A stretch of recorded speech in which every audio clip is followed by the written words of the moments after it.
Kita mengenal istilah kelompok garis keras. Kelompok ini mengambil pilihan sikap tegas, fanatik, dan tanpa kompromi.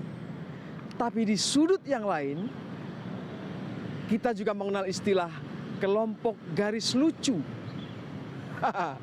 Mereka santuy, banyak bercanda, dan terbuka dengan perbedaan. Mungkin dengan pilihan sikap seperti itulah kelompok garis lucu tetap eksis dan berkembang sampai sekarang. Karena bukankah dunia ini hanya senda gurau belaka?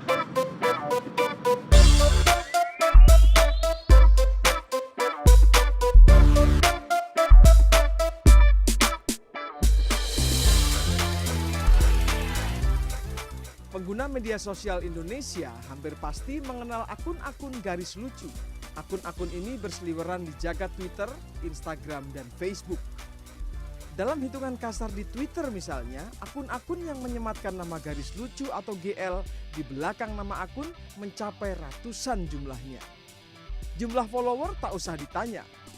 Akun NU garis lucu di Twitter yang dibuat tahun 2015 misalnya memiliki 944.000 follower.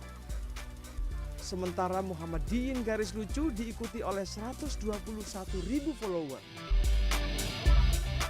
Di server yang berbeda, kata anak-anak zaman now, ada Katolik garis lucu yang diikuti oleh 159.000 follower. Bersanding dengan Protestan garis lucu yang dipercaya 16.000 akun sebagai pengikutnya. Follower NU garis lucu di Twitter jauh lebih banyak dari akun Twitter resmi Ketua Umum Partai Demokrat Agus Harimurti Yudhoyono. Dalam akunnya, AHY diikuti oleh 586.000 follower. Begitu juga dengan akun milik Ketua Umum Partai Kebangkitan Bangsa Muhaimin Iskandar. Caimin di-follow 252.000 follower. Apalagi bila dibandingkan Ketua DPR RI Puan Maharani yang diikuti oleh 18,7 ribu follower. Mengapa publik merespon positif akun-akun garis lucu? Saya menemui Wicaksono, pemilik akun Doro Kakung, praktisi media sosial yang juga orang lama di jagat digital. Ya ini gejala bahwa orang membutuhkan hal-hal yang lucu di media sosial, iya kan? Karena media sosial itu kan tempat semua orang, ya semua narasi jadi satu. Tumpek blek. Nah, seperti pasar malam, ya kan? Pada saat seperti itulah pasti orang membutuhkan, ya kan? Humor, lelucon sebagai bentuk lain dari hal-hal yang serius, hal-hal yang mungkin membuat orang bosan cari yang lucu-lucu. Nah itu seperti itulah. Tapi apakah semua orang memahami bahwa dia itu memang positioning itu lucu-lucu gitu? Ya pasti ada yang tidak memahami lah. Di Twitter itu kan ada yang pinter, ada yang tidak pinter juga gitu loh. Meskipun sudah dikasih tahu, ini namanya aja lucu ya. Dianggapnya lo kok hal-hal yang serius dianggap lucu. Lo mereka nggak tahu bahwa ini kadang-kadang adalah parodi. Iya kan? Kadang-kadang tidak ngerti maksudnya. Mungkin ini juga sarkasme juga bisa. Tapi tetap aja orang bisa salah mengartikan. Namanya netizen. Netizen itu tempat orang salah paham.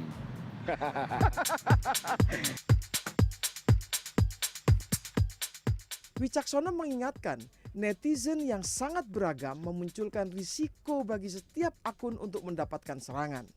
Termasuk pada akun-akun garis lucu. Bentuk serangannya pun bisa bermacam-macam. Artinya serangan itu serius, Mas? Serius, di media sosial itu kan banyak serangan yang serius, bahkan sampai ada yang namanya doxing, ya kan, istilahnya doxing, pengungkapan data pribadi. Kalau orang yang sudah diungkap data pribadi itu bisa diteror sampai ke rumahnya, sampai ke keluarganya, sehingga masuk akal, ya kan, ada orang-orang yang memilih menyembunyikan identitas pribadinya untuk alasan keamanan. Benar juga. Terhubung dengan admin akun garis lucu gampang-gampang susah. Apalagi ketika saya meminta izin untuk mewawancarai mereka secara terbuka. Semua admin garis lucu meminta disembunyikan identitasnya. Kami awalnya berpikir ini enaknya dibikin anonymous atau yang real aja, dan ternyata pilihan kami, karena saya menyebut kami karena di balik akun ini ada beberapa orang ya sebetulnya. Okay. Nah, kenapa? Ya karena dengan anonymous itu orang nggak akan membahas ketika kita sedang diskusi atau apapun dengan tendensius personal. Jadi kita seperti orang yang bebas saja mau ngomong, meskipun kita akan membatasi diri dengan cara-cara yang pasti di dalam koridor yang nggak melenceng kan. Nah, agar mereka kalau nanti secara personal, kemudian sebagian dari netizen mengenal kita, ya akhirnya penilaian mereka juga akan personal juga. Iya. Jadi orang fokus pada materinya idenya, ya, pada idenya ya, tidak pada orang siapa yang ngomong gitu ya. Benar.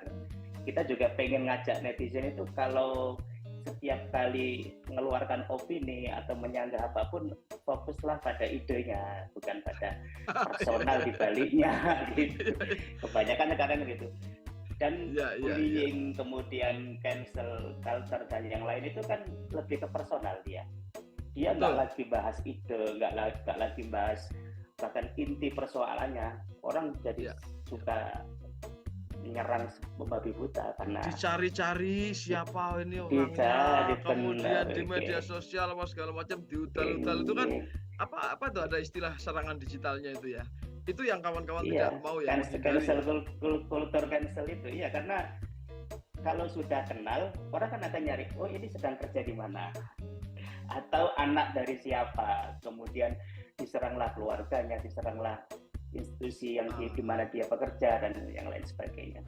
Secara prinsip ya, kalau kita ketahuan nih siapa orangnya, orang itu bakal subjektif biasanya. Dia nih, apalagi umat Konghucu itu kan sedikit jumlahnya, dan mereka itu biasanya saling mengenal. Kalau sampai tahu ternyata adminnya dia, jadi kurang respect ya gitu Pak. Jadi alangkah lebih enaknya, lebih naturalnya kalau nggak saling mengenal. Jadi saya hadir benar-benar sebagai si Konghucu GL itu. Bukan Oke. Alasan senada soal merahasiakan identitas juga disampaikan oleh admin Muhammadiyin garis lucu, Hindu garis lucu, dan Protestan garis lucu. Bagi admin akun-akun garis lucu itu, kata lucu yang disematkan pada akun mereka juga menjadi tantangan tersendiri. Akun Muhammadiyin garis lucu misalnya, ia menyadari image tentang warga Muhammadiyah dikenal sebagai figur yang serius. Padahal dalam kenyataannya, warga Muhammadiyah pun juga memiliki sisi humor. Nah, itulah karena di artikelnya IAD sendiri ditulis bahwa sebenarnya warga Muhammadiyah itu juga punya banyak joke-joke, juga punya banyak humor-humor di dalam pergaulan internal mereka. Di sela rapat kita juga sering bercanda, kita sering ngobrol hal-hal yang lucu, tetapi itu tidak nampak di permukaan. Yang muncul di permukaan dari Muhammadiyah itu kan bangun universitas, bangun kampus, bangun, kalau pondok pesantren pada awal-awal itu belum banyak ya, saya tidak berani menyebut meskipun sekarang jumlahnya sudah lebih banyak, tetapi pada intinya yang nampak dari Muhammadiyah itu ya memang sedikit bicara, banyak bekerja, banyak hasil karyanya. Nah, karena sedikit bicara itu, kapan guyonnya bicara aja sedikit, itulah kira-kira. Biasa ada yang berkomentar bahwa Muhammadiyah itu bukan buat lucu-lucuan, Muhammadiyah itu sebuah organisasi yang serius, yang kita bekerja untuk kemaslahatan umat. Nggak pantas nama Muhammadiyah itu buat akun lucu-lucuan seperti ini. Nah, sampai muncullah semacam artikel di salah satu media yang ya memprotes keberadaan kita itu. Kalau komentar di media sosial, Facebook, Twitter, jangan tanya yang mempertanyakan itu. Akhirnya kita ambil jalan tengah, pada suatu ketika namanya kita sesuaikan. Kita akhirnya selamatan ganti nama jadi Muhammadiyin GL. Tapi memang membuat akun garis lucu ini syaratnya orangnya harus lucu gitu. Ya nggak harus lucu, saya aja nggak lucu. Cuma syaratnya nggak boleh baper. Nggak boleh baper ya? Nggak boleh baper. Gimana itu? Nggak boleh bapernya itu Nggak boleh gimana? baper. Wong kita punya kepercayaan kita masing-masing. Kenapa baper sama orang lain gitu? Itu benar itu. Jadi menghargai kepercayaan masing-masing ya. Apapun yang ditweetkan itu sebenarnya jauh dari upaya apalah gitu ya, pertentangan agama gitu Mas ya. Kita lebih ke arah ini loh, ada yang beda tapi hidup sama-sama loh, hidup berdampingan. Jadi ya perbedaan ya biasa aja gitu, nggak usah dibawa pusing. Perbedaan kan semua orang pasti beda, semua orang pasti punya pendapat masing-masing. Siapa paling benar kan nggak ada, semua agama kan benar. Admin akun Hindu garis lucu, Bli, mengaku selama ini akun yang dikelolanya tak pernah benar-benar berseberangan dengan sikap siapapun, termasuk pemerintah.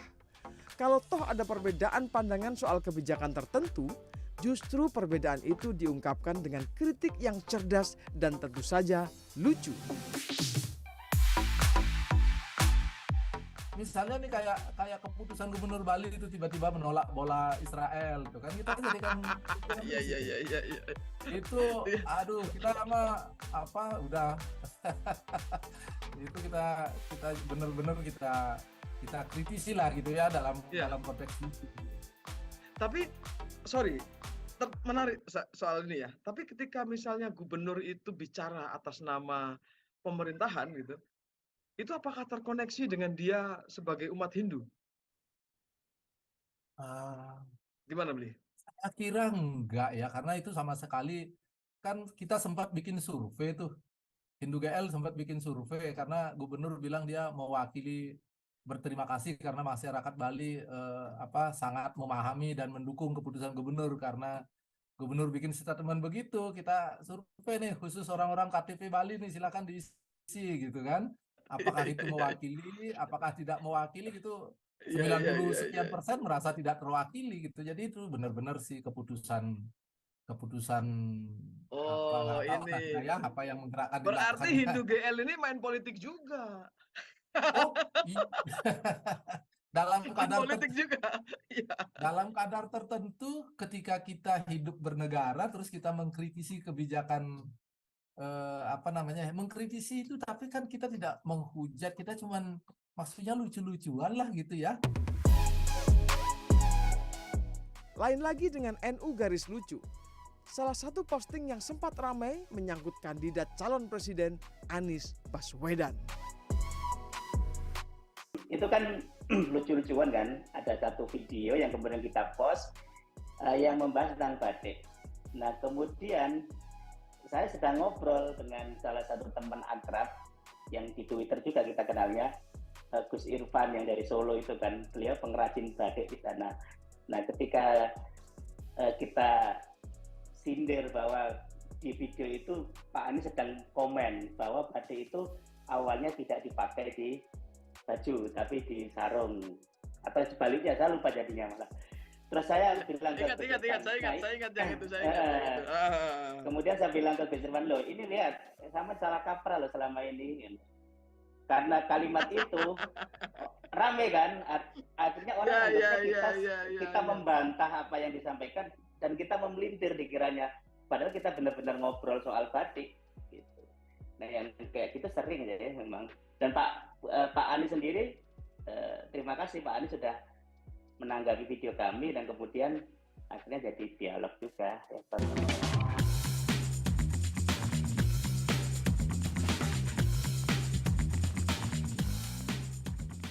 Praktisi media sosial Wicaksono mengingatkan, akun-akun yang sering berurusan dengan tema-tema tertentu, misalnya soal agama, memiliki risiko tinggi. Apalagi agama adalah tema yang mudah memantik respon orang dan bukan tidak mungkin akan berlanjut kepada tindakan offline atau teror fisik. Ingat, Indonesia akan kembali memasuki tahun politik pada 2024. salah satu yang dikhawatirkan itu adalah ada yang mendekati mereka dan manfaatkan jasa garis lucu ini secara politik. Ya. Nah, ini apalagi menjelang 2024, Ya. Mas. Gimana, Mas? Nah, sebetulnya kalau yang namanya politisi ya, atau partai lah, atau pendukung gitu ya, itu biasa lah, mau mendekati siapa saja. Tidak hanya yang lucu-lucu itu, yang tidak lucu juga semuanya didekati. Itu dalam situasi seperti sekarang, tahun-tahun politik, menurut saya ya hal yang wajar, nggak ada masalah. Kan mereka mencari massa. Garis-garis lucu itu kan akun yang punya massa, punya pengikut banyak. Nah, siapa tahu pesan dari si pemesan tadi cocok untuk disuarakan lewat akun-akun Oke. tersebut. Hanya saja salah satu kawan garis lucu yang kami wawancara itu ngomong bahwa justru mereka menolak pembelahan politik dalam pemilu-pemilu sebelumnya, Mas. Ya. Artinya kalau mereka menerima tawaran Ya. politisi atau apa sudah menentukan pilihan Ya. itu bahkan keluar dari itu, Mas ya. Keluar dari niat awalnya. Ya, tapi jangan lupa non-blok adalah blok. Non blok adalah blok. Iya kan? Ya, tidak ke kanan, tidak ke kiri, ya kan berarti memilih satu arah gitu kan. Ya nggak apa-apa, ini kan soal pilihan, ya kan. Setiap orang bebas menentukan mau kanan, mau tengah, mau kiri, bebas. 2024 nanti pasti akan ada pengawasan, regulasi dan seterusnya. Ya. Nah, akun-akun garis lucu ini juga pasti akan pasti akan menjadi salah satu akun seperti akun yang lain akan diawasi dong ya. Ada undang-undang ITE di dalamnya. Ya. Ada kekhawatiran nggak? Maksudnya mereka khawatir atau enggak? Saya nggak tahu. Kita semua. Apakah kita semua gini 2024 ini akan lebih ketat gitu loh. Ini kan semacam warning tidak hanya untuk garis lucu, untuk kita semua juga kan. Iya. Saya rasa kalau warganet Indonesia, netizen itu nggak pernah ada khawatir dan takut-takutnya. Jangan lupa, meskipun ada undang-undang informasi transaksi elektronik dan ada beberapa kasus, ya. Sebetulnya menjelang pemilu nanti Bawaslu kan juga mengeluarkan aturan, pedoman, pengawasan pemilu. Jadi akun-akun yang terkait dengan partai politik atau calon itu harus didaftarkan. Nanti dipantau oleh Bawaslu supaya tidak ada pelanggaran pemilu. Garis lucu tolong ini. Nah. Kalau kemarin kita ngobrol-ngobrol kan tergantung berapa tawarannya. Ini harus didaftarin. Iya, didaftarkan ke Bawaslu kan. Nanti kalau mereka apalagi kalau akun tim sukses resmi itu harus didaftarkan. Kalau yang tidak resmi ya mungkin tidak wajib mendaftar tapi pasti akan dalam pantauan atau radar. Jangan lupa ya, aparat kepolisian kita itu memantau semua percakapan di media sosial. Jok ngawur kok. Jadi kalau ngawur. Tapi bukan akun garis lucu kalau tidak bisa merumuskan apa yang mungkin mereka hadapi pada tahun politik 2024.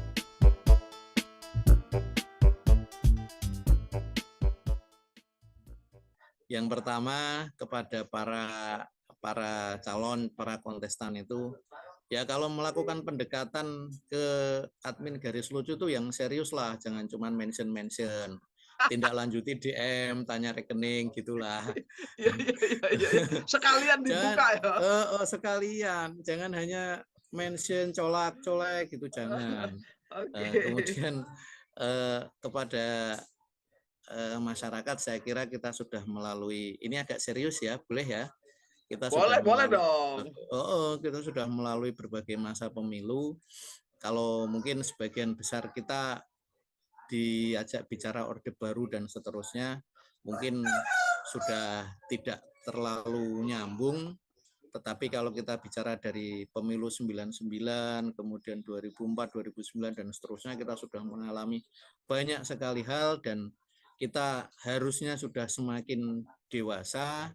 Serangan-serangan seperti politik uang, serangan fajar dan sebagainya, jangan mau kalau 50.000, kalau 500.000 pikirkan. Saya kira itu saja. Balik lagi, kalau sedikit tolak, kalau banyak ya pikir ulang. Tapi enggak, poin seriusnya kita nggak akan merembet ke sana. Kita hanya menstabilkan istilahnya. Terserah mereka akan ngapain. Iya. Kontestan garis lucu tetap mau gimana pun keadaan 2004, mau terbelah, kita tetap jalan yang sama. Tetap kita usahakan untuk menstabilkannya. Ya yang jelas lebih meriah kan ya. Kenapa? Karena orang sudah berkali-kali mengalami apa proses yang sama dengan gaya yang intensitasnya semakin naik, dan yang pasti naik juga nanti untuk di 2024. Tapi harusnya itu jadi pelajaran kan, kita sama-sama mengalami di 10 tahun terakhir atau 9 tahun terakhir ini. Lalu strateginya ya pastinya harusnya semua orang sudah paham. Kalau dilihat dari perjalanan kita selama ini sih ya itu nggak terhindarkan sepertinya ya. Cuman ya lagi-lagi mudah-mudahan kita bisa mengambil peran penyeimbang lah gitu ya, agar tidak sepenuhnya media sosial itu menjadi pekat keruh gitu ya. Kita bisa tetap lucu-lucuan. Kalau khawatir itu udah pasti Pak, karena kan kita posisinya kan minoritas ya. Kalau sampai benar-benar terpecah, ya kita takutnya balik ke era zaman dulu Pak, zaman dimana kita itu dilarang lagi. Barongsai dilarang nih. Ah iya, saya nggak bisa nyari duit lagi tuh kalau kayak gitu. Oke, artinya ada harapan juga nanti di 2024 ini semua fine-fine aja gitu ya kayaknya ya. Iya, semua fine-fine, jangan sampai pakai politik agama lagi lah. Kalau pakai politik agama lagi, yang paling kena itu saya juga kena masalahnya gitu. Orang nggak bisa bedain mana Konghucu, mana Buddha, mana Kristen apa segala. Pokoknya Cina disikat gitu. Nah itu dia. Lu sipit putih hajar ya gitu kan. Aduh, itu yang umat kami takutkan gitu Pak.